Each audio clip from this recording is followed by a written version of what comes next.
Good morning, everyone. Yeah, I know it's a bit late now. Okay. Good morning, all. Welcome to the first session, Grid Integration, Storage, Big Data. May I welcome all the speakers. First, I would like to welcome Mr. Karthik Ganesan, Research Fellow Council of Energy, Environment and Water, to please come on dais, sir. Mr. KVS Bava, CEO of POSOCO India, please come on the dais, sir.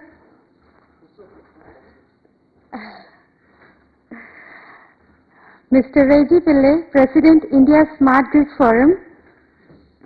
I request all the speakers to please come on dais.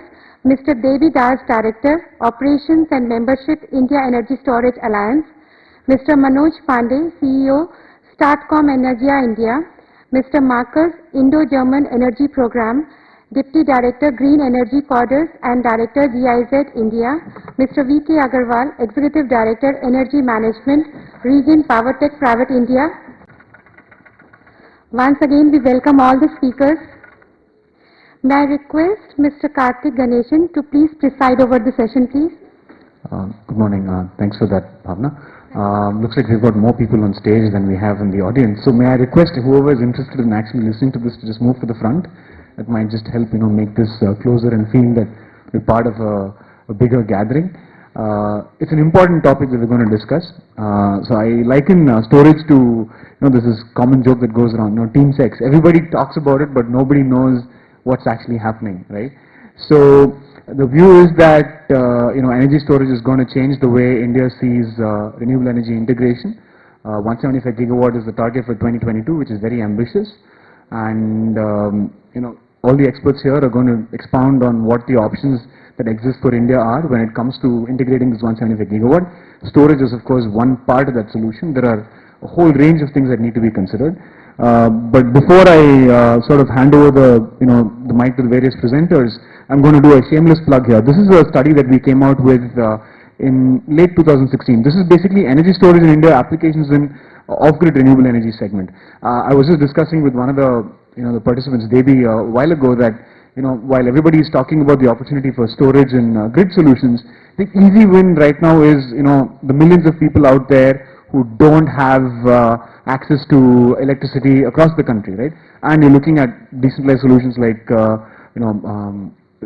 mobile phone towers. You're looking at petrol pumps, right? The opportunity is phenomenal, right? You're looking at something to the tune of 160 billion rupees worth of investment that's potentially possible, right? But yet here we are talking about grid scale integration because that's really what the government is pushing for, right? I'd encourage you to sort of go and look at the study just to understand where the off-grid segment sort of lies in comparison to this. Clearly it's a much bigger market, the grid segment, but which is the one that can be easier rolled out, which might have more easier impact, right?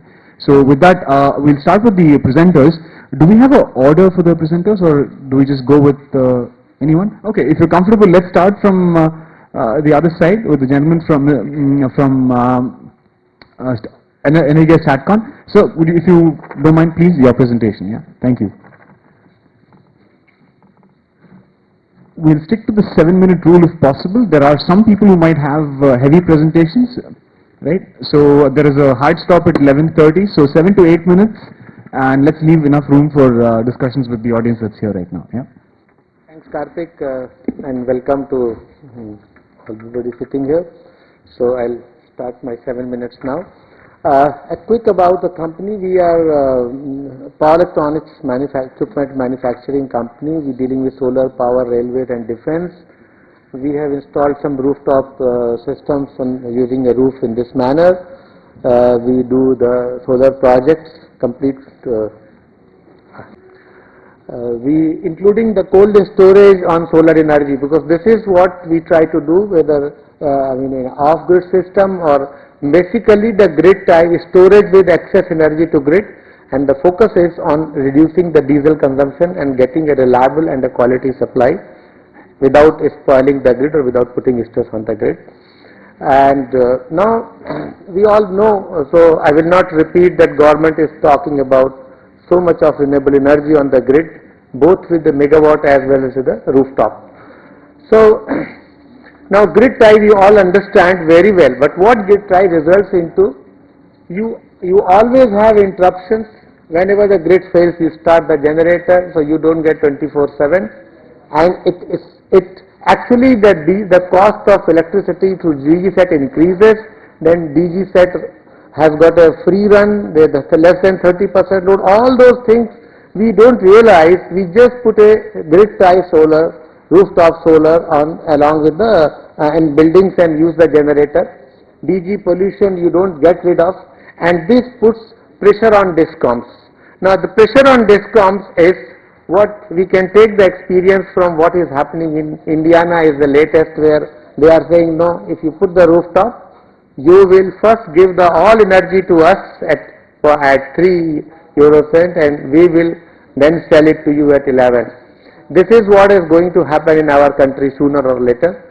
Chhattisgarh is already not buying at the same rate because this is a utility that is parallel, and utilities are going to really suffer, and that is why probably they are not taking that 34-35 lakh rupees per megawatt which MNRE is trying to offer them as a lollipop. This is how the solar fluctuates. So most of the people sitting here may be knowing solar and wind is highly variable in nature. It affects the grid very badly.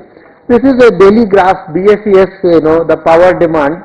So you see in the month of December the minimum is 570 and maximum is 13, and it is occurring at about 10 o'clock, and second peak is about 8 in the night. Whereas in May, in the summer, the whole thing changes very badly. Minimum is 14.55 and the peak is occurring at 00 late night. It is occurring at 12 o'clock, and you can see the peak. What I am trying to say that the load on the grid varies widely with time, and the utilities everybody will be giving utility between 9 o'clock to 3 o'clock. So utilities loss is going to increase, and they are not going to take very kindly to this. So we are mindlessly, the government and private sector is today, even a lot of companies are installing in a PPA mode also. We don't know what is going to happen after 2 years. There will be fight between such people who are installing free of cost on my roof, because we will say that no, this is all your problem, take away your assets. This might lead to this situation. So these are all some of the grid quality requirements. I will not, due to paucity of time, I will not talk about this. So the solution comes to mind: can I store the part of electricity and use it at times? Not only in the evening, I can use in the daytime to improve the quality of my grid.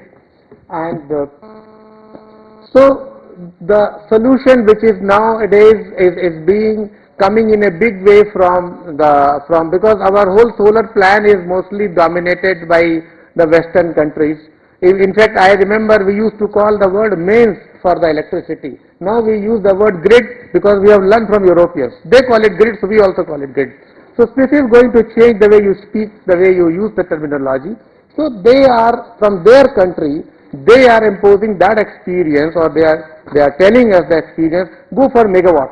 So some people are also, we are talking about trying some megawatt. I don't think megawatt has happened, we can tell more about this, but we are talking about megawatt hour storage and all that. So these are some of the points, that single point or notes you will be having this, you will pushing the whatever quality improvements you want on the grid. They will be costly, and with the looking at the price of grid, I don't know how many of such things will be installed, what will be the price and what will happen, the time will tell. So then issues of life of the battery, and then the maintenance of the system, what is claimed, because India is also, we are not having 24/7 electricity. We are also going to have problem of backup sometimes. Not in Delhi, not in Mumbai, but we are going to have backup problem in areas. So I have tried to just a distributed generation solution. I am just, it is not a theoretical solution. We have done it in our own factory. We have put 2-3 places and we have done it. So instead of a centralized, a solution to improve the grid quality, we can have distributed, that there are multiple installations. So how it will work, I'll quickly just go through this presentation. We can have solar and we need not to have solar. Both are possible. So for the moment, if anybody thinks why solar is not required, you can work without solar. So when the sun starts shining, you charge the battery, and part of electricity is used on the grid. So you draw delta, what you do in a grid tie system. So you start drawing delta from the grid. Now you can also discharge the battery partly, and you can draw zero energy from the grid, or you can draw less energy from the grid, so you can partly discharge, not only for the backup system, which is also to supply reactive power, frequency regulation, all those that auxiliary functions which Pande, you've got 2 minutes on the clock. I'm really I'll sorry. take 1 minute. Sure. And so these are some of the functions that are achievable through this kind of system, to the extent when the grid fails, Energiaa lending will work. It will also work in a standalone. So the utility, so the building where it is installed will also get backup, and they will not start the generator. So it is doing both the functions, the quality of grid as well as the backup, and you can export excess energy to grid. So this is the future model which I anticipate. That imagine there are hundreds of roofs having with or without solar, and they will be connected through the central command with the utility. So some can export and some can import, and there would be a trade of electricity. So today we have 3 TOD. There can be large number of TOD, which will be agreement between utility and installer of such people, and you will get and you will make money also, because there will be trade of electricity at different rates, and it is very much possible. I had a discussion with BSES also on this, and they also say yes, this is a good idea. So this is how we can take care of this, and for the future load for a DISCOM. So we can live together along with the DISCOM without and other utilities without hurting their interest.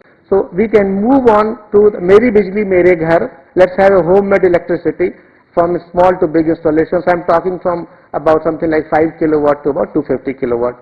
Thank you very much. Thank you, Mr. Pande.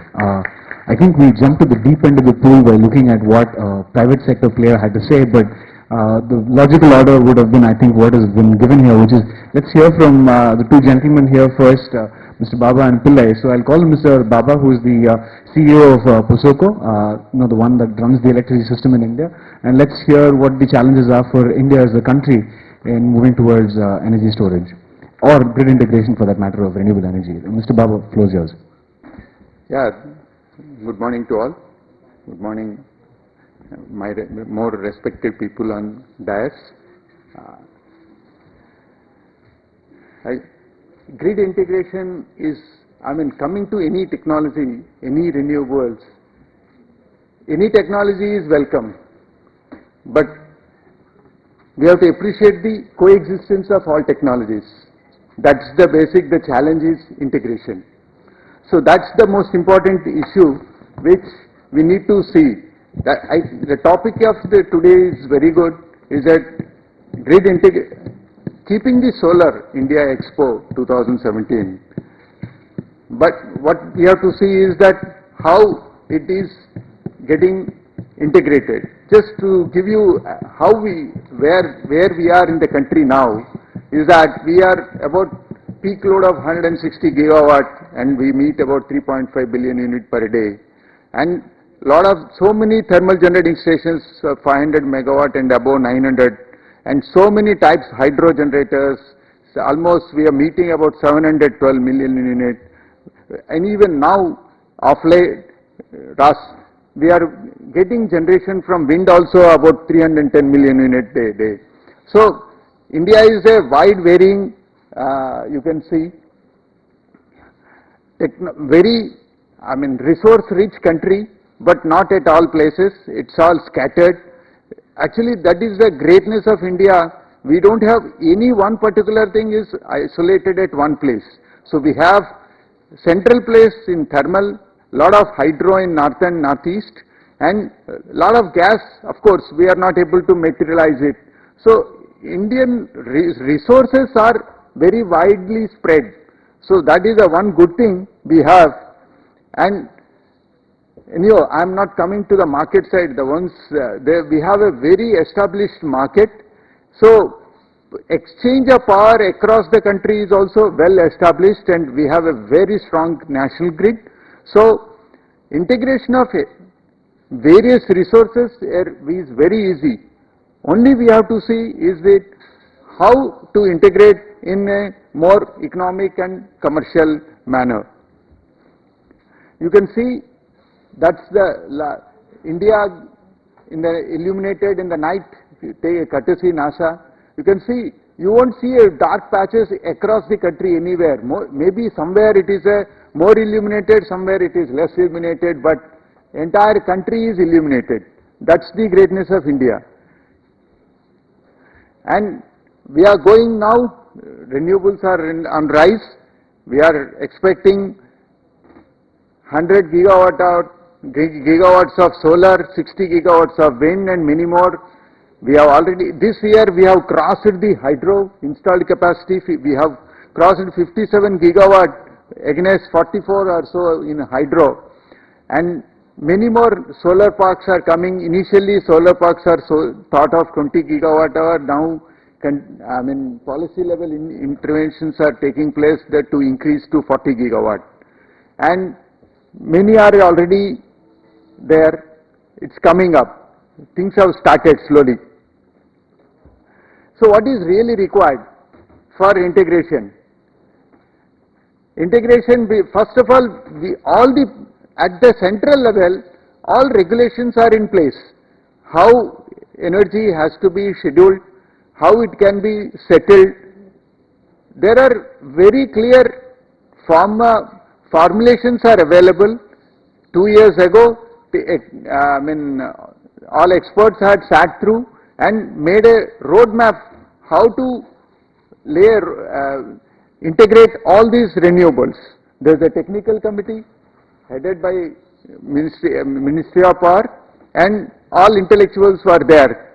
So the outcome was we need to go for intrastate settlement.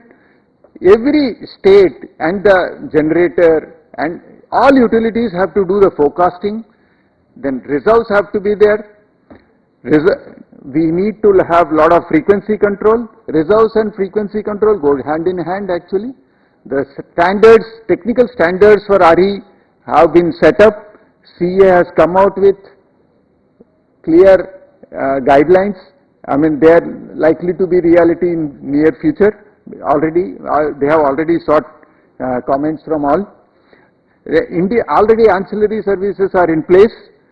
So, latest is the communication in power sector. That is one of the most important aspect of renewable integration, because all are remotely located. It has to be visible at the control centers.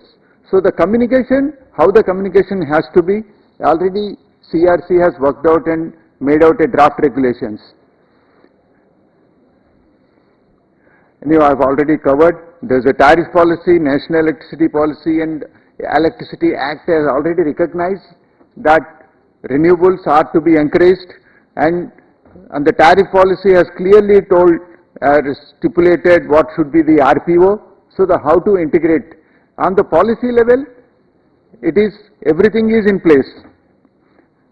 Similarly, in the regulatory interventions, all the regulatory measures at the regional level, interstate level and intrastate level, they have given a model also how the regulations have to be made. So for forecasting, scheduling, deviation settlement and all. So the most important point for integration is the flexibility. Introduction of flexibility and incentivizing the flexibility is the most crucial aspect. Here comes basically why so much of flexibility is required, which we don't need to tell again and again, because any renewable energy is intermittent and poorly forecasted. Of course, we have now in the world forecasting for a wind, people have reached almost to 78%, and solar it is 3 to 4% efficiency, error basically. So the accuracy of 97-98% is already achieved. So we also have to meet that. So how to integrate? Integration of renewables, basically what are the challenges? So any intermittent renewable generation, how to mix it? So the flexibility, we are now working on this, how to recognize flexibility, define it, measure the flexibility, metrics basically, then pay for the flexibility.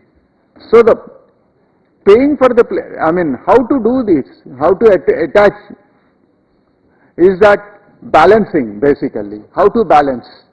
So the balancing can be flexing through hydro, and flexing through thermal. We have large pumped storage plants but not fully utilized. So this is the easiest, already available pumped storage plants are there, and they are the best for doing the balancing part of it. Any intermittency, any solar reduction, suddenly solar cloud or any wind generation coming down, so the pumped storage plants can be effectively utilized. Now we are trying to work, and plenty of power plants are there in India, but not been. So that's it.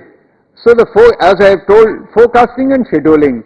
It's not that forecasting alone in the generation, it is a load also has to be. So each state utility, their DISCOMs, their SLDC, all have to do the forecasting and do the balancing and make. So the ancillary services are already, we have introduced, already for past 1 year we have been successfully implemented the ancillary services. Now we are working on how to increase the players in this ancillary market. So we are trying to enlarge it to increase the grid resilience and provide the reliability support.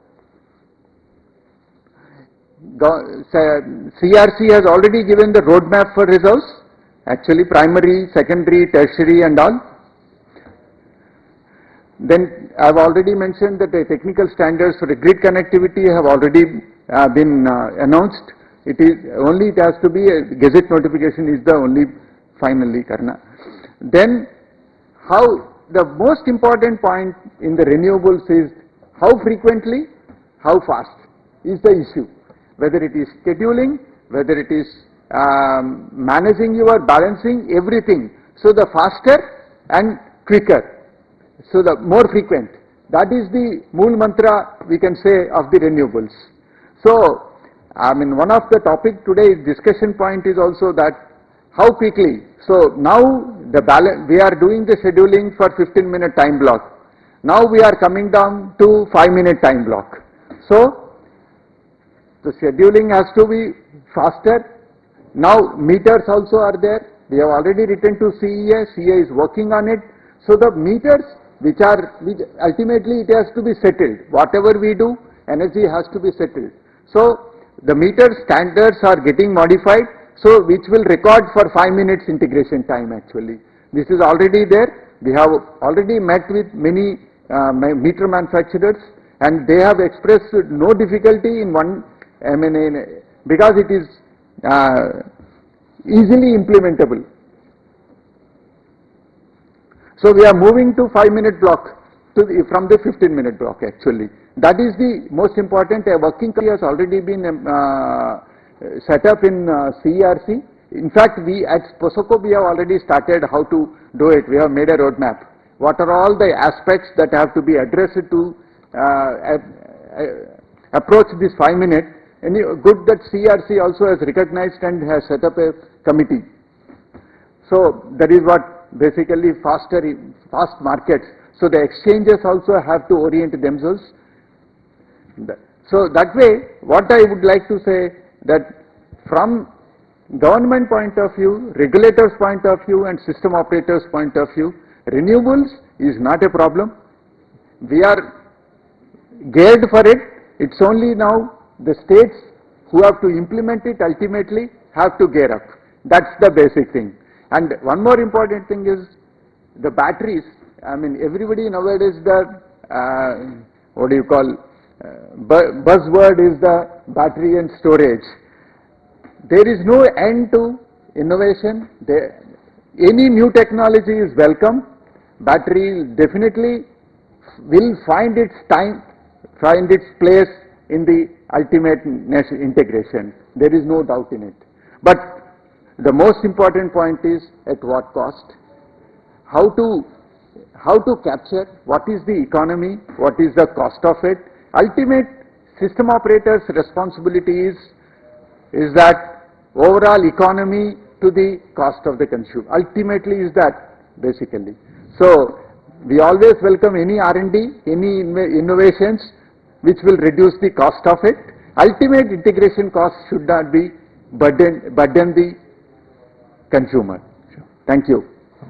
Thank you, Mr. Baba. Being the GOI representative, we were kind and gave you 10 minutes, but Reji, you're technically autonomous, so you're going to get only 7 minutes, yeah? All right. Shall I help? Those are some really interesting comments that we heard from Mr. Baba. As he said, incentivizing flexibility is the most important part, and storage is one of those options that gives us that flexibility. Let's hear from Mr. Pillai about what role smart grid technologies can play in all of this. Okay. Mr. Ganesan, other experts on the dais, ladies and gentlemen, good morning and thank you very much for inviting India Smart Grid Forum to speak here. Sun is getting brighter, I doubt. In 3 days, the price came down by 7%. You all heard about or read about 2 days ago that Badala solar park 250 megawatt, the price, lowest price of ₹2.62. Today, an hour ago, the next phase, the fourth phase, that is 500 megawatt closed at ₹2.44 for 200 megawatt and ₹2.45 for 300 megawatt. These are not new players. These the big players who are in the market. So in 3 days, 7% drop is something unheard of. And I expect the same price trend to continue in the near term at least, till it gets close to ₹2, which is the international prices in geographies where the interest rates are low. This is despite the high interest rates in India, we are at 3.5 cents per kilowatt hour. It's interesting. And it's only 6 years ago CERC fixed the price at ₹17.90. and it's been what a journey. In 2007, it was a California commission which said that by 2020 our vision is to have 33% renewables. Everybody laughed it off, including the big 3 utilities in California. It's not going to happen. But 2 years down the line, European Commission came with their vision 2020, which by and large everybody in Europe, it was mandated actually. It was not a vision, it was mandated. And in between, almost at the same time in 2009, the Ontario regulator issued a one-sentence regulation. It said green should be dispatched first. The system operators almost fainted. There was no systems, no procedure how to forecast, schedule and dispatch green. That too distributed small generations, mostly windmills, small micro wind turbines and solar in Ontario in 2009. But those were landmark decisions which has actually give a flip to development of technologies. Nobody knew. You heard a lot about renewable integration from big solar parks and wind farms, which Baba talked about. There are no major challenges. They are setting up renewable energy monitoring centers with a very advanced solution for weather forecasting, weather modeling, and larger control area where intra-hour mitigation measures can be taken care. But the real challenge is going to be in the renewable side, in the distributed generation. If you look at last 5 years, in most geographies, higher percentage of new generation capacity got added to the low voltage grid. That's a distribution grid, where nobody has any visibility. There is no operating procedure exists how to forecast, schedule this generation which is getting injected into the grid. It is in 2012 when the South Koreans came out with a thumb rule how to do renewable integration. With the experiment in their Jeju island, they came out with a thumb rule saying that up to 15% of the distribution transformer capacity or the line capacity, no questions asked, we should give connectivity. And 15 to 30% when the distribution transformer or the line capacity, whichever is lower, we should do a load flow study of the higher node, which is if the LT line plus the 11 kV line. That feeder complete load flow model should be made, and you should study how much of the waste power flow it can take in various conditions. And above 30% you should go one level up to the 33 or 66 kV line and then study. This has been by and large Europe and America, everybody accepted that. That's a very good thumb rule. But those are all in geographies where distribution transformers are not overloaded. Here we don't know. In summer months, in most of the distribution companies in India, thousands of distribution transformers get burnt out because of the load imbalance or overloading, where even that 15% thumb rule may not actually work. But in last 4 years, 27 regulatory commissions in India issued net metering policies. Some of them went with 20%, somebody with 25% of the DT capacity, without any study on what exactly is the nature of loading on those distribution transformers, which is not available. Even with RFPDRP 1400 towns where DT metering has been or feeder metering has been done, actual data is still not coming in the DT's conditions, how much. So it's going to be a major challenge. The low voltage grid, 15%, 20% of the capacity of the DT from the rooftop getting connected is going to create havoc in the distribution grid. This is something which need to be taken up on topmost priority. Even distribution grid load flow model not available with Delhi and Bombay and Calcutta with the private utilities. A DISCOM in a state like MP or Maharashtra or even Bihar or Karnataka having a distribution grid modeling and having this kind of studies is far away. But today already kilowatt scale rooftop systems are close to 50,000. By end of this year it will be somewhere $500, and that price there will be lot of people. The generation is going to be less than 5 rupees, and most of the customers in India, those who are consuming more than 800 units, already paying 8 rupees, 9 rupees, 10 rupees, and that 9 rupee, 10 rupee, in Delhi it is 9 rupees for 801 unit onwards. It's going, last year there was no tariff order. So this year if there's a tariff order, that will soon become 12 rupees, 11 or 12 rupees, and that will continue to climb. Whereas that 5 rupees which you put on your rooftop will remain at 5 for a much longer period, 10 years or 15 years. So economically, rooftop generation has become viable for or attractive for large categories of customers across the country, and in many states it is being made mandatory for different categories of customers. In 2015 January, it was Haryana government which made it mandatory for every new building on a plot size of 500 square yard and above to have minimum 1 kilowatt rooftop or solar, or 5% is the connected load, whichever is less. They are not giving new connection. So Tamil Nadu came out immediately with a policy that all public buildings should have rooftop at least 5% or 10% of their connected load. So this is very attractive to most categories of customers, and they are going to avail this net metering policy, asking for connections. How long DISCOMs can say that technically not feasible, it's going to be a major challenge, and we need to look at this very, very seriously. This is a neglected item. I go to states, I talk to everybody, he says, okay, we are giving connection.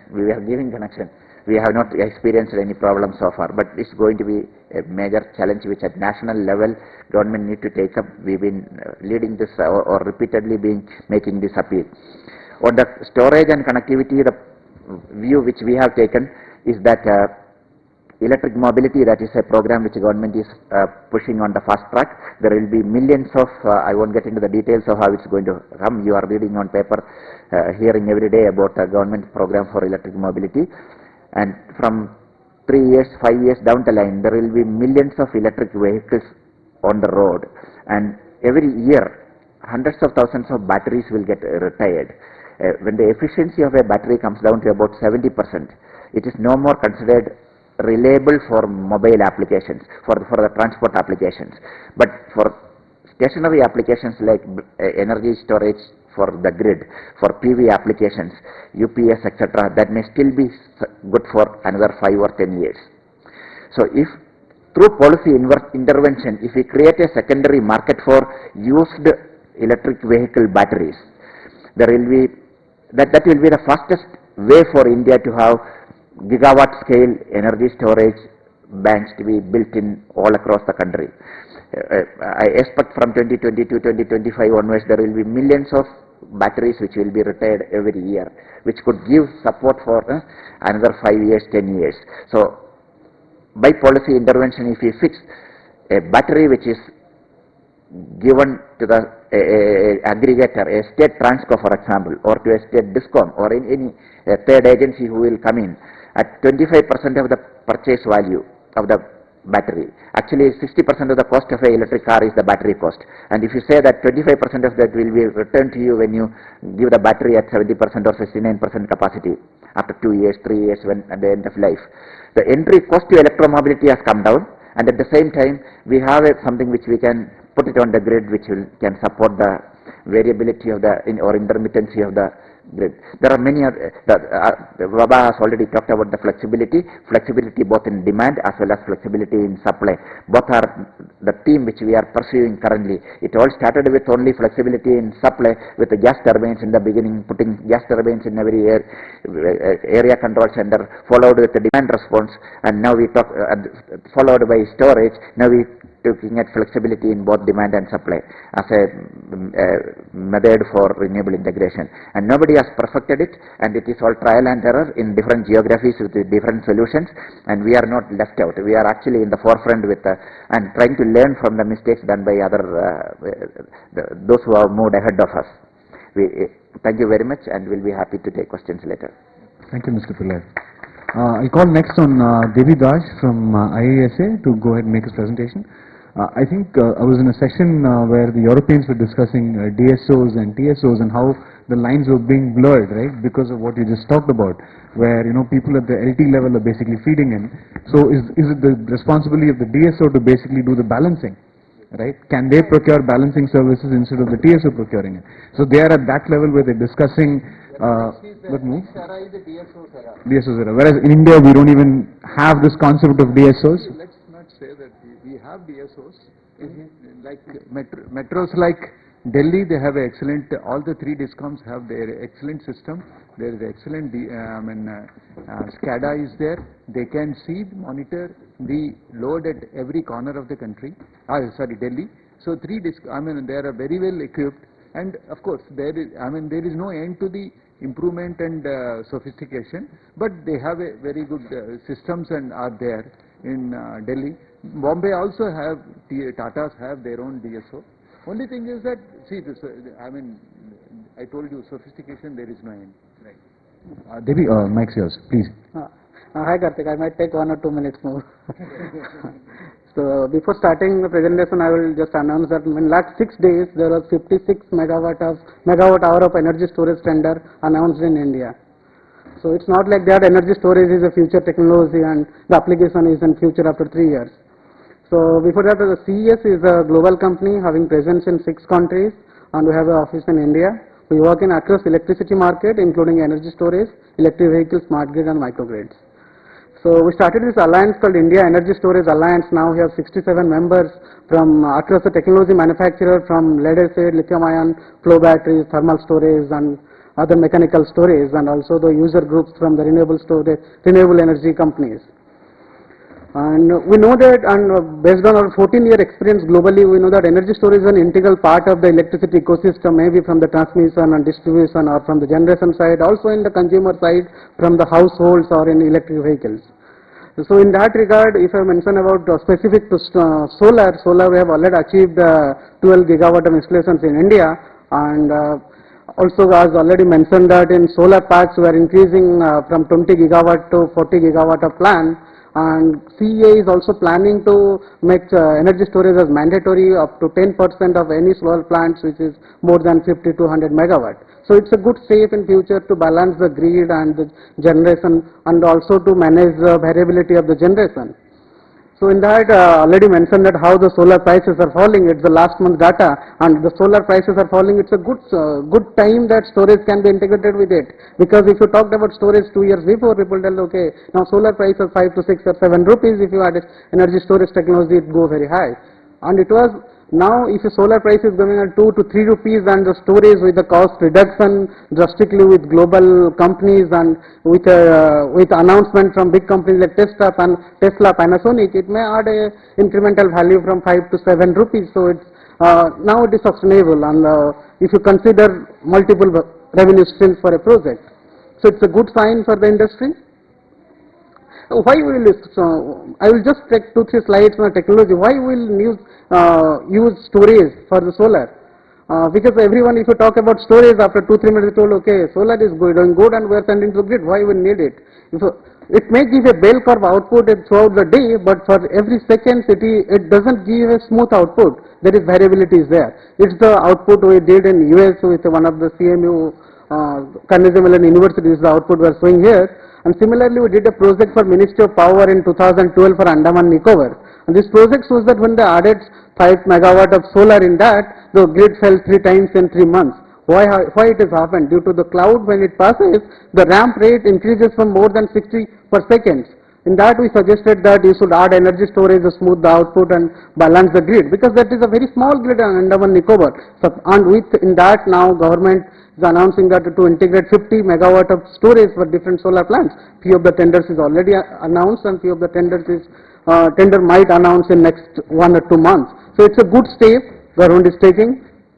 And apart from that, already mentioned by Mr. Baba regarding the California dog curve. Yes, California dog curve is expecting that daytime when there is solar, there is a morning ramp and evening ramp will happen. If you consider about India, we have a 100 megawatt of plan for storage, solar. If you achieve 70% of that plan, like 60 to 70 gigawatt of solar by 2022, India might not face a California like dog curve. We may face a giraffe or camel curve. Where is the ramping requirement in morning and evening will be very high than California. So our situation will be serious than any other European or US countries. So government and POSOCO is working on that. They introduced ancillary service.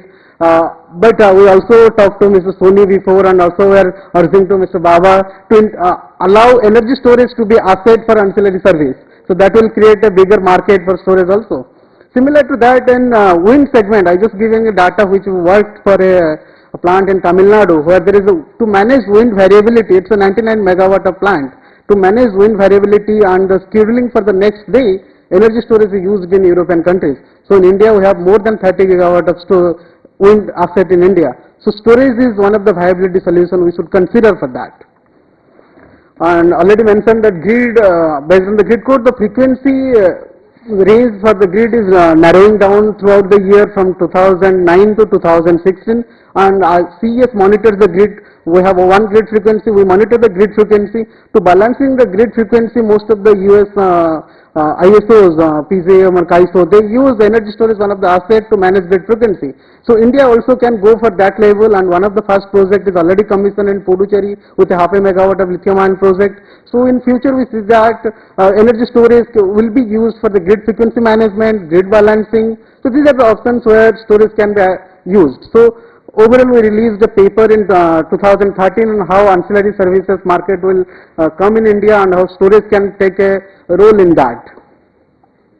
And as a smart city conference, we cannot ignore that. We are getting queries from different developers that they use diesel gensets for the commercial backup like resorts, shopping malls, hotel, hospital. Diesel cost, it varies from 17 rupees to 27 rupees at different places. In Gurgaon, there is a huge power cuts. Some of the commercial buildings use diesel genset. Instead of that, they can use any advanced technologies.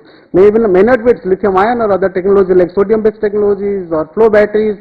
So these are the solutions where storage can take a part. It's not only limited to solar. Or there are more than 19 applications where storage can be a potential solution.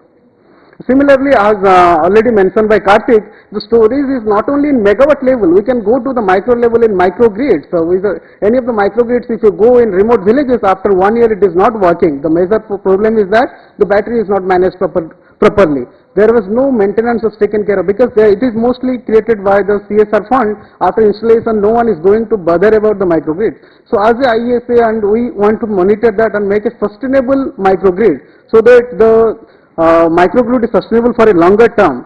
And apart from that, this big potential where currently the market is not a small market. Last year there was 46 megawatt of energy storage tender was announced. 3 of them tender was delayed, that is we accept. But this year also there was already till date 56 megawatt of tender already announced. So it's not a small market, which where comparable market with US last year 800 megawatt of tender was there. So Indian market is not far behind. We expect from IESA that the market will go beyond 200 megawatt of tenders this year. And we also launched a website called ISDB, India Energy Storage Database, where you can find all the projects and the project starters. 2 minutes.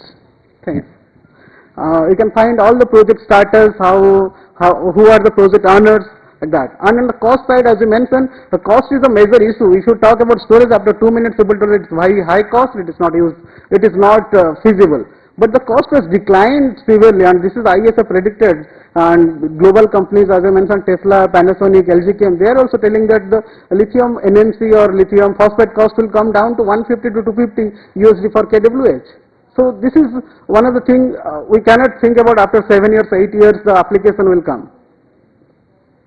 And government is also working on that. I is a part of different energy storage task force of MNRE. We are part of BIS standards committee. We are working with the USAID, creating the energy storage roadmap. Different government bodies also part of it.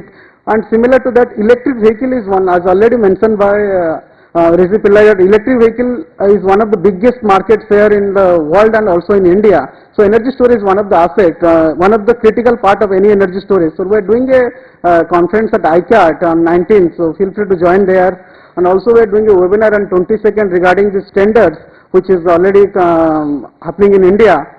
So as a ISA, with all our members, we do different policy working group, we have different technology working group. We want to create a robust market in India so that different players can take part in this ecosystem as a system, as an integrator or as an EPC player or as a manufacturer. So we are now also working with UL to create the standards for different technologies. And we are also working with different universities like TERI, ZERMI, VISITI, IIT Bombay to create research work on this field. And this is the potential we expected. 70 gigawatt is the market potential of energy storage by 2022. So it is not a very small potential. So who are the companies is thinking about to diversify their business or to enter this business, it is the potential you should look forward. And these are the activities what we do in IESA. We release the papers, we had to do the annual conference every year. It is in January from 10 to 12, only focus on energy storage. I welcome everyone to join that, and we can discuss the questions in later. Sure. Thank you, Devi. Thank you. I'll call on Markus now to deliver his presentation. Do you have a presentation or just a freewheeling? Okay, perfect. Please. We have one more speaker to go, Mr. Agrawal, who will go in last. We want to try and do a hard stop by 11:45. If I can request all the speakers for another 15 minutes. Yeah. So, yeah, we'll probably have about 25 minutes, 20 minutes for discussion. So, Markus, please. Yeah. Hello, everyone. I just try to add a little bit to what has already been said. I'm quite impressed what has already been mentioned before, and I agree to all the statements. Maybe I can give a little bit the German perspective, being from GIZ, the implementing agency of the government of Germany, working here in India, also in the green energy corridors and in the field of solar rooftop. In Germany, we now have closely to 100 gigawatt of renewables generation capacity, roughly maybe 40 gigawatt of solar and something like 50 gigawatt of wind, the rest a little bit of biomass, etc. But this is, of course, only generation capacity, so one should actually distinguish between the gigawatts of capacity and the terawatts which actually go into the grid by way of electricity.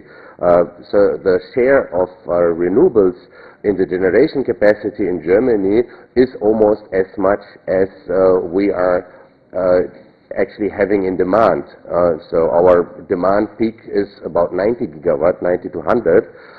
So we have sometimes really days where the renewables can make up for the entire demand, which is rare. I mean, that happens maybe once or twice in a year, but principally you can say that about 1/3 of the electricity in our electricity mix comes from renewables nowadays. So if you look at India's plans, having 175 gigawatt by 2022 as per the targets, that would be perhaps something like generation capacity of 25% or so of the total, but the electricity mix still will not be reflected by that generation capacity. Presently, I think you have about 13% or to 15% of renewable energy generation capacity, but only 5 to 7% is actually part of the electricity mix. So one should not, let's say, also overestimate the impact of the renewables into the grid by seeing those generation numbers. In Germany so far, we don't have any utility scale storage, simply because it's too costly. The buzzword is flexibility, and everything is about flexibility. And the efforts made there are, I would say, quite impressive. Our thermal power plants can ramp up and down quite fast. We have power plants which can ramp up or down within 15 minutes from, let's say, 50% to 90% of their plant load factor. and some plants also can operate way below that, like 25%, 30%. This, of course, has an impact on the wear and tear of the plants, no doubt about that. We'll talk a little bit on the costs later. But so far we can manage quite well. Recently, one company has installed 90 megawatt of battery storage, but for a completely different purpose. That storage is used to provide a primary control. That makes perfectly sense. While you get, let's say, 30 euros per megawatt in the spot market, on average, you get 3,000 euros per megawatt if you make it available for primary control. And then, of course, the huge investment into this battery storage made perfectly sense for that company. With this 90 megawatt, they actually bought the entire primary control market. They are like a monopolist now in that. But this, I would say, made perfectly sense. It also makes sense now for the owners of rooftop solar power to look into storage, because the price is coming down, definitely, and for them also, slowly, it may make sense in their own business plan. But so far in Germany, no one is considering utility scale storage yet. And I would say also the same can and will happen here. We should leave that to the market. The market works very well. The market forces are at play, and as KVS Baba also rightly said, everyone is open for innovation, and it definitely will come. But I don't see actually a need for, let's say, a policy intervention to put a lot of money into utility scale storage now. I think that money can be spent much better in India on other issues, even for building up more generation capacity. Yeah, coming to the cost part, I really see this decrease of the prices through the recent solar auctions with two eyes. One eye is, yes, it's good, it looks promising, and it's a great success. But on the other hand, I'm a little bit worried also, because the expectation is there that bringing in more renewables, it will just decrease the cost. But what we forget about it is that there is cost to the system, and we need to have a provision to cover those system costs, which means there is increased demand for balancing, and this has to be paid for. Or in future, definitely the future belongs to the DSO, as KVS Baba already said. But for that, the DISCOMs, they have to spend money in their infrastructure, and the present situation doesn't allow them. And I think here we really need to emphasize why we are going for renewables, why actually we are going for that system transformation. The reason is that it actually benefits all of us by bringing down CO2 emissions, by reducing pollution, etc. But these are also benefits which so far are not accosted. And the thermal power plants, they are also not having any cost provision for polluting or for CO2 emissions. It's all socialized, or the economists say these are externalities. And now for the renewables also, it is expected that somehow all these benefits are not accosted for. So one just looks at the pure cost of generation. And I think this needs to change. People need to understand that having these benefits also, one needs to pay for it. They cannot just be socialized. And if that understanding actually percolates into the society, and if people actually get a will to pay for these, I think then we can get the best energy system we can dream of. Having said that, I think we still need to have some time for discussions also, and thank you very much. Thank you, Markus. Thank you for keeping time. Thank you. Mr. Agrawal, may I request you? Yeah, you're the last speaker, so it's 11:16 right now, so let's give it 8 minutes, and we'll have about 20 minutes for discussions after that, yeah? Thank you. Thank you, Karthik, and other panelists. Yeah. Yeah. इसको आगे कैसे करना है? Okay.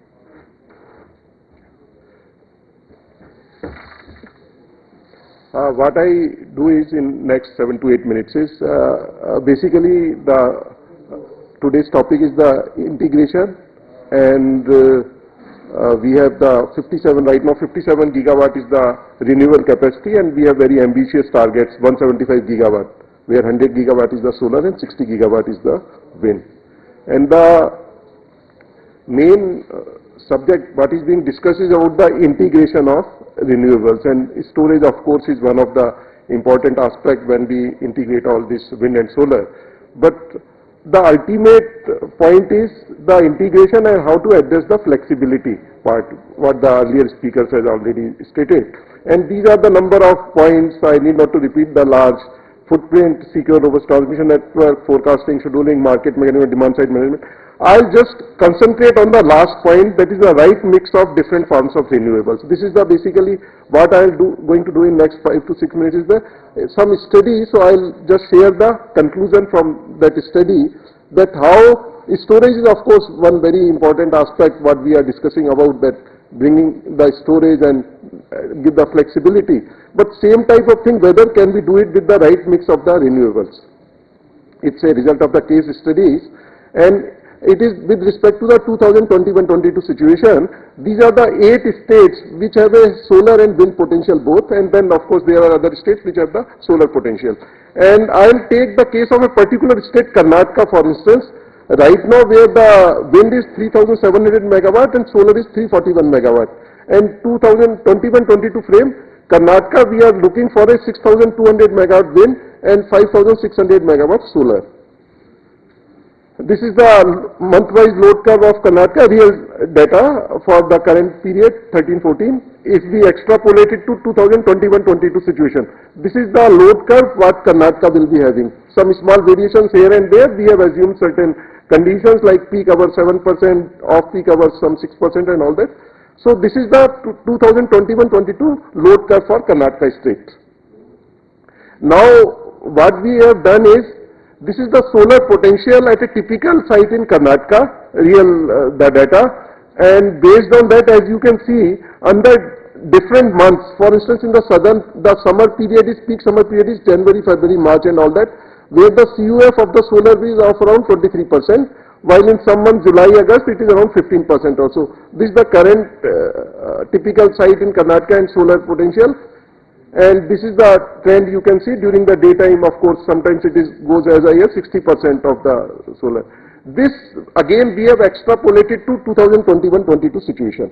And if 2021-22 situation against a 5,697 megawatt of the solar capacity, this is the type of generation we are going to get in the state of Karnataka. As again you can see in the month of January, February, average output could be around 1,200-1,300 megawatt from a capacity of 5,697 megawatt, and this is of course the typical curve, again the hour-wise annual estimated generation. So that was as far as solar was concerned. Similar thing we have carried out for the wind. Now wind, you can see typical again wind site in the month of June, July, the CUF could be as high as 63%, while in the winter period and all that it comes down to 15% or so. This is the typical Karnataka wind curve, and again this has been extrapolated to 2021-22 situation, 6,200 megawatt wind, and we have extrapolated, and this is the curve. Now comes the real study part. Blue curve, what you can see is the load curve of the Karnataka state corresponding to April 2021 situation. And the below curves are red one, purple and green. They are the renewable generation curves. One is the wind, red is the wind, green is the solar, and purple is the renewable. And the blue is the, of course, load curve. And this gives the net load curve. This is very important.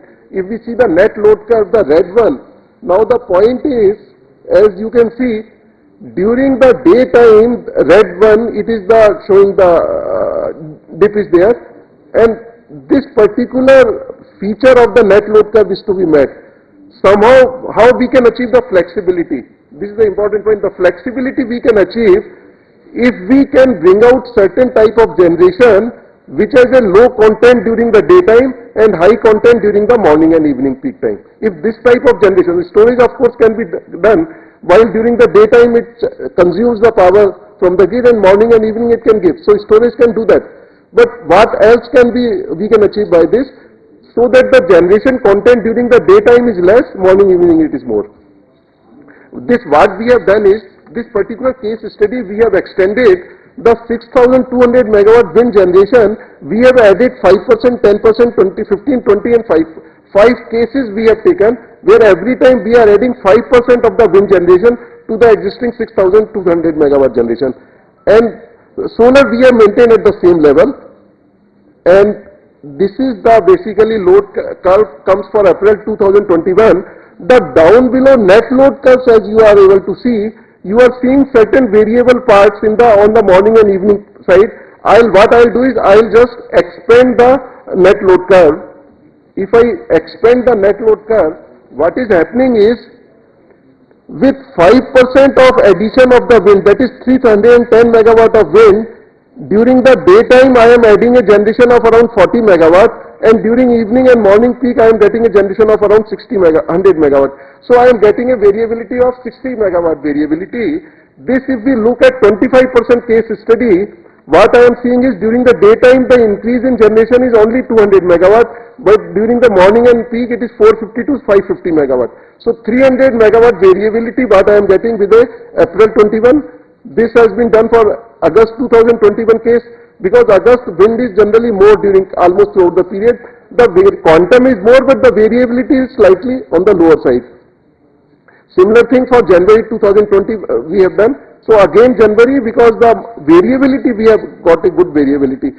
So what I am trying to say is, this is the last concluding slide, is what we are trying to say is storage and all that, they are the important aspects. But we are talking of very large grid, 175 gigawatt and all that. And the earlier speakers, even from the experience of our German friend, the other countries also storage, putting the storage and all that, that is required. But cost and every aspect is to be seen. But at the same time, the same thing can be achieved by other means also, the right mix of the different. Here Markus has given a very good example, 40 gigawatt solar, 50 gigawatt wind. I think this is the combination he has told. In our country, we are going for a 60 gigawatt wind and 100 gigawatt solar.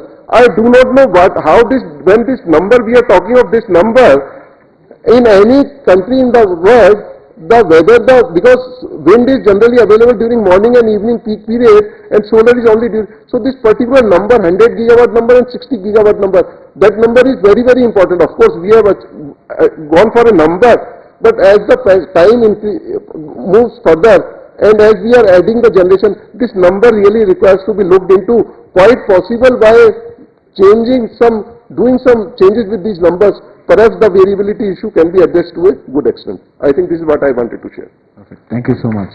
I think there's far too much political capital that has been expended in pursuing the 100 gigawatt that we cannot go back on that target, Mr. Agrawal.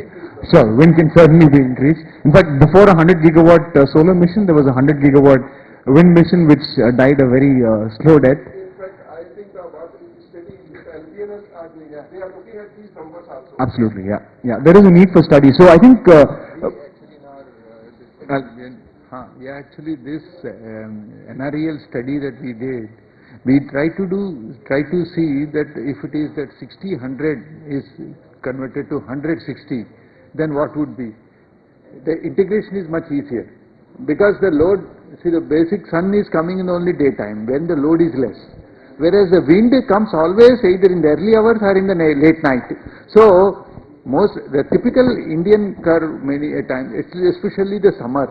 So the season is that the load increases of northern region from May onwards till September, and this is the best time for wind also.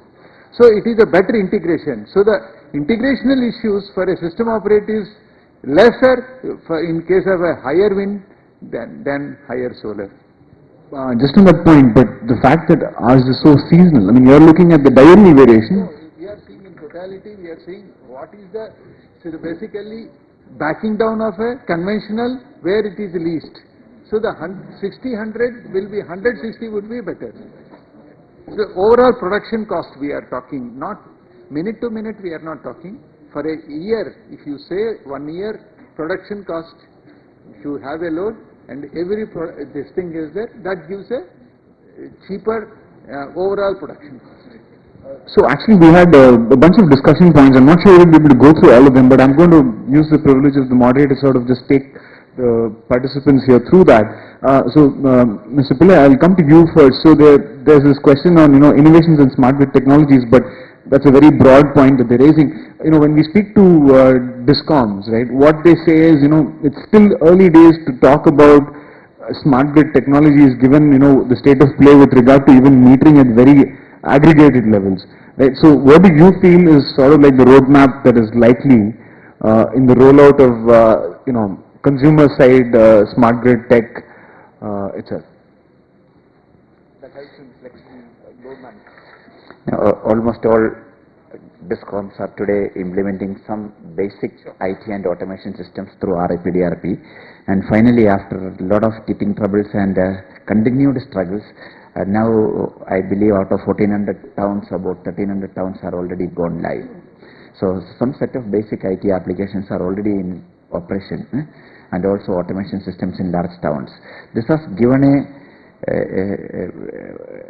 boost to the smart grid initiative. Actually RIPDRP brought in the basic building blocks of smart grids, and the tariff policy, the last year tariff policy, which talks about all customers with 200 units and above monthly consumption should be brought under smart metering ReGen by December 2019. It may not happen in December 2019, it may happen 2 years down the line, but that is again putting pressure on them to move to smart metering.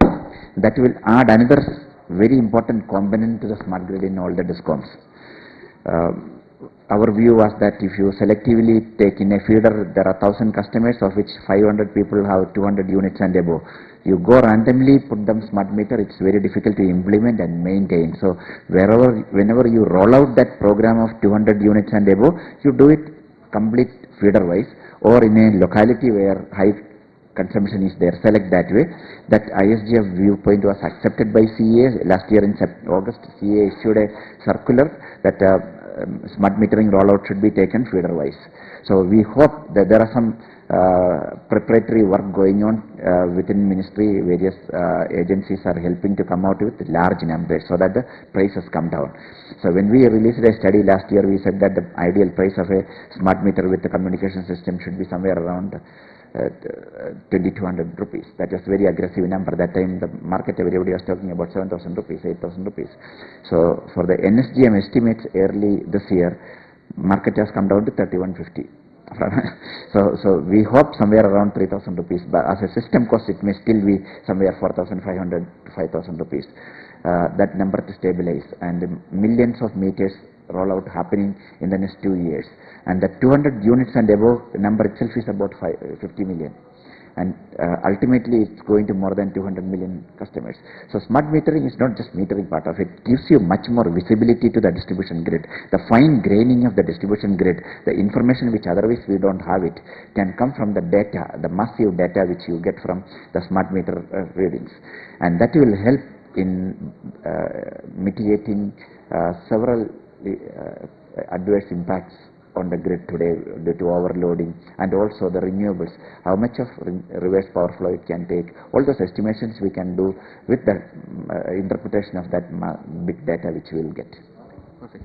Thank you. Mr. Pande, you were the first speaker, so I'll just sort of come back to you now.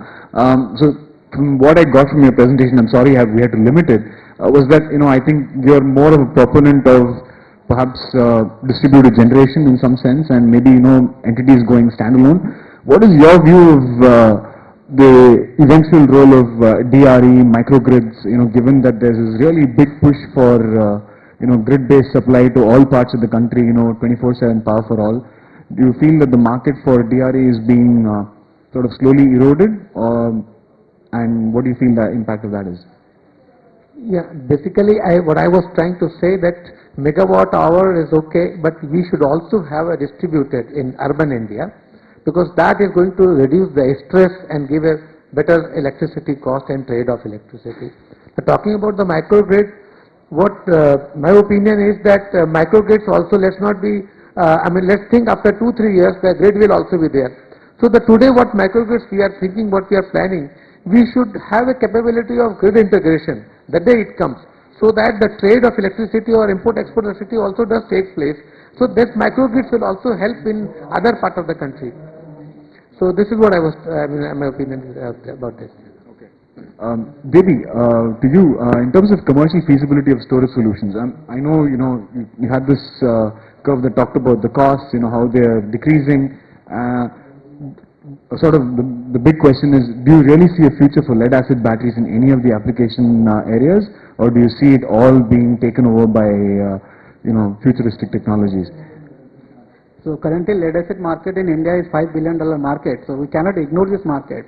But it depends upon which of the applications, and lithium ion is already used in telecom towers. So it is, if you consider application wise, for some applications lead-acid is good, like backup power for the residential buildings, like in home inverters, UPS, is currently doing good. But for the new applications like electric vehicles, the flow batteries are not good. So for that reason, lithium ion is good. For long duration applications like 4 to 6 hours, flow batteries or sodium batteries are good. So it's now, there is a mix of technologies need to be present in the market. We cannot expect that only one product or one technology will take the market overall. Okay. Markus, being sort of like the German counterpart, to India's efforts, what do you feel is the one big learning that India can take from the experiences of Germany with integrating 30 gigawatts in a much smaller overall generation mix? Well, it's actually difficult to say what can India learn from Germany, because the conditions are not the same. Our best solar site, for example, will give you 1,200 hours in a year, and I think that's just as your worst site. So that's already a big difference in that, and it changes also the economics.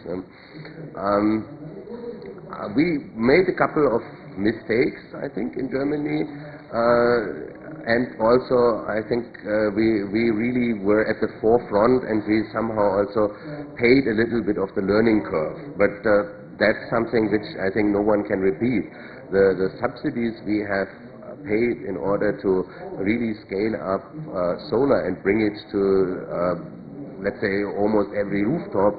We have 1.5 million rooftop with solar now, has of course had a cost. Our unit of electricity to the Arm Admi is 30 euro cents, which is something like 20 rupees per kilowatt hour. So that's because it has some 6.7 euro cents of markup fee in order to pay for the higher cost.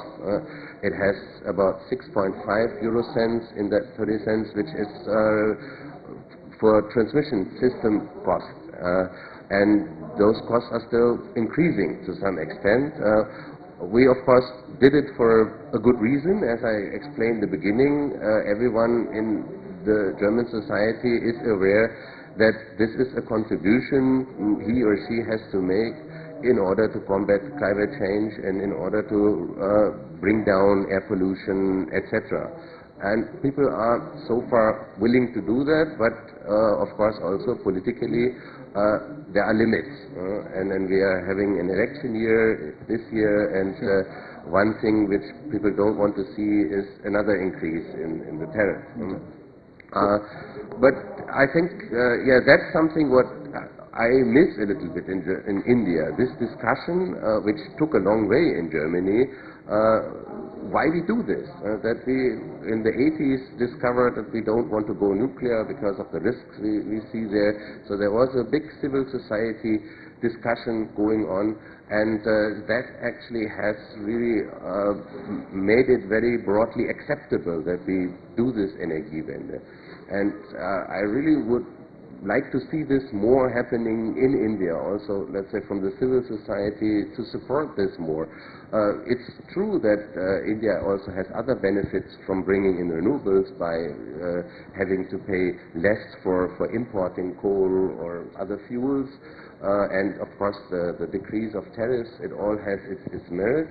but I think we really need to communicate this other aspects also more active, and that would perhaps also free up some of the money which is required to make the whole thing more stable. Perfect. Thank you. Mr. Agrawal, sort of the pre-final question to you, the final one to you, Mr. Baba. So you made an excellent point in your presentation about, I think, getting the mix right. That said, what do you think is the status of these renewable energy management centers that are being created, and to what extent is the communication between these dispersed wind farms all over the country and these centers? How well do you think that is sort of picking up, and do you feel that expanding the balancing area and all of that is becoming better, or are we still sort of very far away from getting to that position? Yeah, Karthik, basically REMC is a management center. So management center, it can do the controls, it can take care of all scheduling, forecasting, and that it can improve, it can do all those things. But ultimately it is the mix that makes all the difference, because the mix has to be there, or the renewable main sources have to be there. But definitely with the REMCs, the security of the grid, fine tuning and all those things would definitely be attached. They would be improved. So we have to look into both the directions. We have to improve the availability, etc., how increase the flexibility, that is part number one. And secondly, REMC, the controls and all that, the control part or the security part. Do you feel the limits on the deviation allowance and all that can actually be made better, or? See, these deviations, limits and all that, once we have the interconnected grid and all those, and now no one is basically stressing on the limits part and all that. If there are commercial penalties and there, automatically people will take care of that. So I don't think limits would be an issue. It would be now the variability is allowed. That would not be an issue. It is only the finer, because we have a large grid, so macro level what are the controls, they are important. Okay, thank you. Mr. Baba, two questions to you. In fact, you mentioned, I called it the LBNL study, you called it the NREL study. I'm really disappointed that it's not an Indian entity that's doing that study. And I'll tell you, I mean, I know POSOCO is part of it, but the fact remains that, the data that actually drives this analysis is made available to entities like NREL and LBNL, which are overseas, where there's no national security constraint, in giving them our sort of really detailed data. Whereas when an Indian entity goes and asks for data, I mean, everybody talked here about, the role of, Indian civil society, Indian research organizations in furthering the cause, but we don't have access to 1 hour generation data, hourly load data from across the country in a single point. So is that something that you feel can actually happen soon enough? And the second question that I really have is, what do you feel? I mean, you were very optimistic, as was Mr. Narasimhan, your colleague, when he made the presentation in COP. A lot of, the content was there in that we can certainly handle it. But what do you feel is the single biggest roadblock when it comes to grid integration for India? Yeah. The last question I will answer first. See, if you feel it is a challenge, then only you will address it. If you say there is no challenge, then you will miss many points. So the point is that it is definitely an uphill task. But if you should not get, retract seeing it is an uphill task. The uphill task for us is basically sensitizing all the stakeholders to do their job. If everyone does their job, then there is no uphill task. Like the DISCOM has to forecast correctly, generating company has to do that, whatever his likely generation a day ahead, and many revisions across that, because of their weather, it is all weather dependent. Renewable, I am talking more towards the renewables. So I am not talking in general system operation, because it has its own nuances. So I am focusing towards the renewables. So the basic issue is that if everyone does their homework, everyone take their steps as per their statute, then there is no problem. The DISCOM, like DSO, has to be there. They have to monitor they have to take care weather for keeping in the weather, keeping in the net whatever the net net load forecast. They have to do their job. Then each generator they have to tell. Then at the control center level, REMC can do a forecast. They will take the forecast from the respective individual DSOs, and anyhow load ultimately will be depending upon them. So they have to do that. REMC can do a better aggregation, but they cannot change the scenario, because once the load forecast is wrong, everything is wrong. So the ultimate thing is that the forecasting of the load by the DISCOMs. That's the most important milestone, where we are yet to achieve the satisfactory levels. That's the biggest task, I feel, is basically, so that it is a down to the top level, is that basically.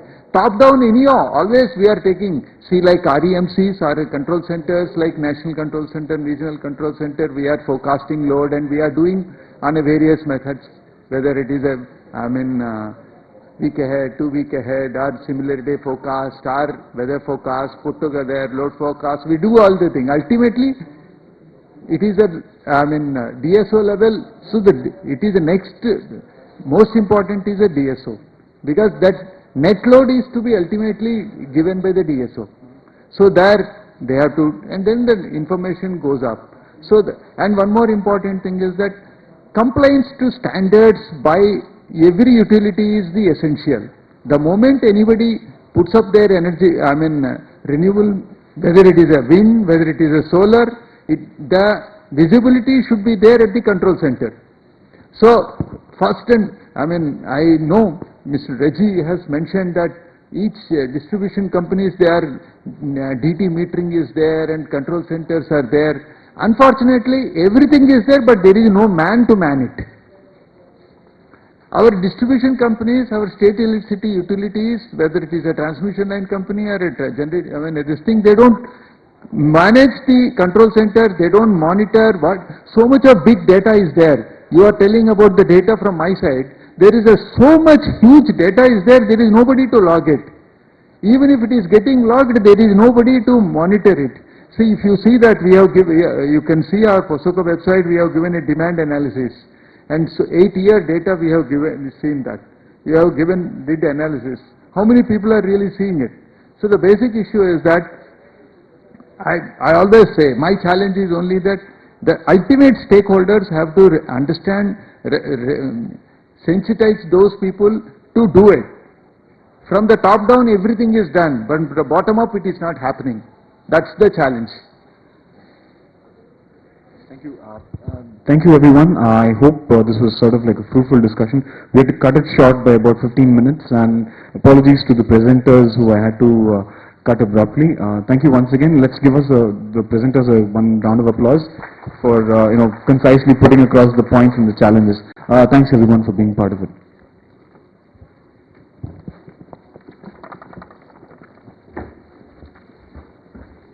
Thank you very much for the lovely session. Ladies and gentlemen, if you have any questions, we can take only 2. I'm so sorry, as time is running, so any 2 questions we can take it. Is there anybody with a pressing question? The gentleman? Okay. Thank you for giving me opportunity. Hello. Yeah. If we really believe ourselves in 175 gigawatt by 2022, are we planning to back up the generation of thermal or gradually or in a phased manner? Otherwise, all those grid integration projects will get more complicated. Any information the panelists can give on that? Sir, finally, there is nobody need to see one thing. Technology obsolescence. The economics will play its role in running a plant. If it is economically unviable, they themselves will find a way how to make use of it. So we are not saying that ultimately, see, a load curve will have, there is a base load, there is a peak load, so the contracts will change, the units will be there. Only thing is that more efficient thermal projects or hydro projects, whatever, ultimately the economics will play. So the overall is the economic scheduling, of course constrained. So security constrained economic model scheduling is the ultimate day we'll see. So we will not say that renewables will come and so conventional will go. No, every player have their own role.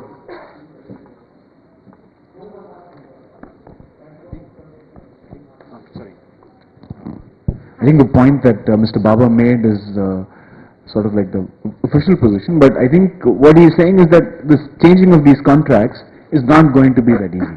I mean, there are these PPAs that have to be paid for, right? I mean, can we swallow the poison pill that, let's say, Germany did when it asked its biggest utility to, basically back off? They wrote off, I think, $16 billion in the most recent one that they came out with. Do our big generators and utilities have that kind of appetite and will to take it up? I think that's the big question. I mean, this is not to ask Markus to respond to it.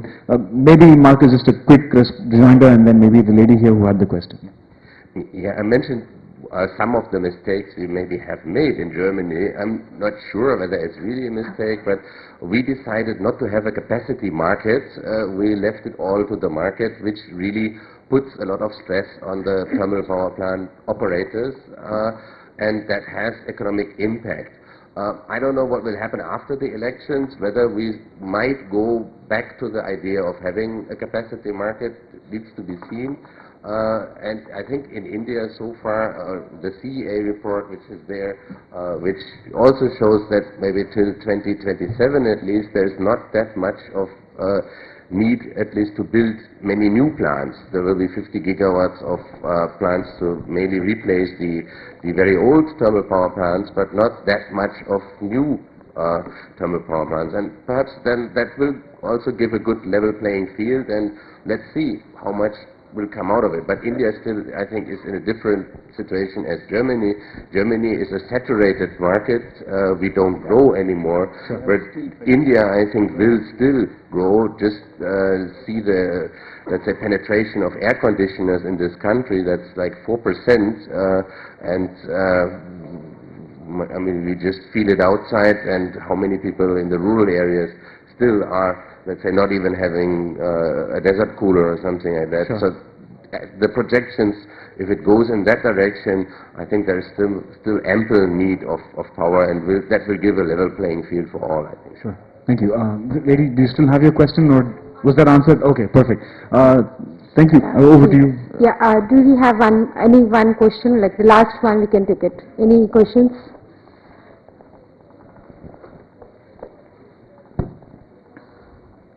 So you talked about forecasting and scheduling, and the time blocks to come down from 15 minutes to 5 minutes. But then one part which is still vague from our part, I'm coming from utility company. So when is this deviation settlement penalty, when do you see that coming in force? Because until and unless what we are observing is, until and unless that comes into force, the seriousness of the topic that we have to adhere to what we are forecasting is somewhere getting lost. This question even I cannot answer. When the state, see, the basic issue is electricity is in the concurrent subject. They have central regulations and the state regulations. Central can only give the policy guidelines and the policy, whereas center, ultimately the states who have to implement it in their own way. So the DSM at the interstate level and inter-regional level, it is already there. It is the intrastate DSM that plays into the major role. Forum of regulators have already come out with what is a model regulation for intrastate settlement, Samast report, you must be knowing. So that we have already, has been given to each regulator, or each state I should say. It is that how quickly the states will react to it and implement it in the letter and spirit is the matter. The problem, the moment it goes into the state, it goes into another different do loop.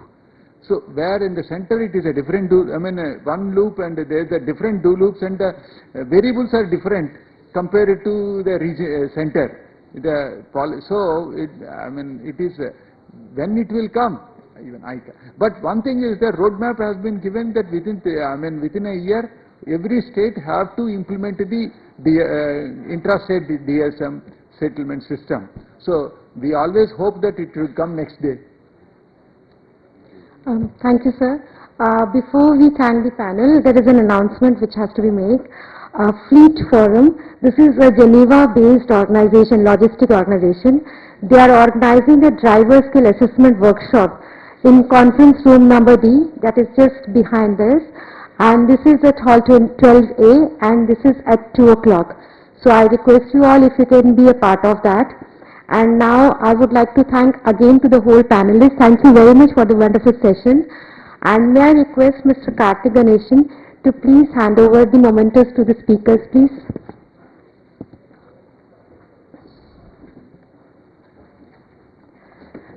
Mr. KVS Baba.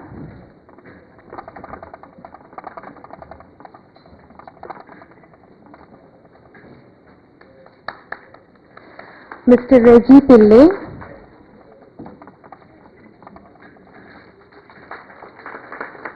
Mr. Devi Das.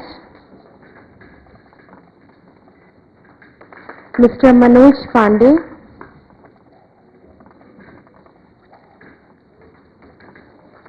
Mr. Markus.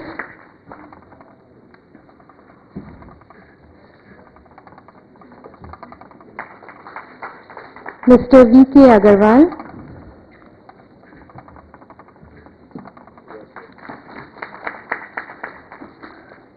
And to Mr. Karthik,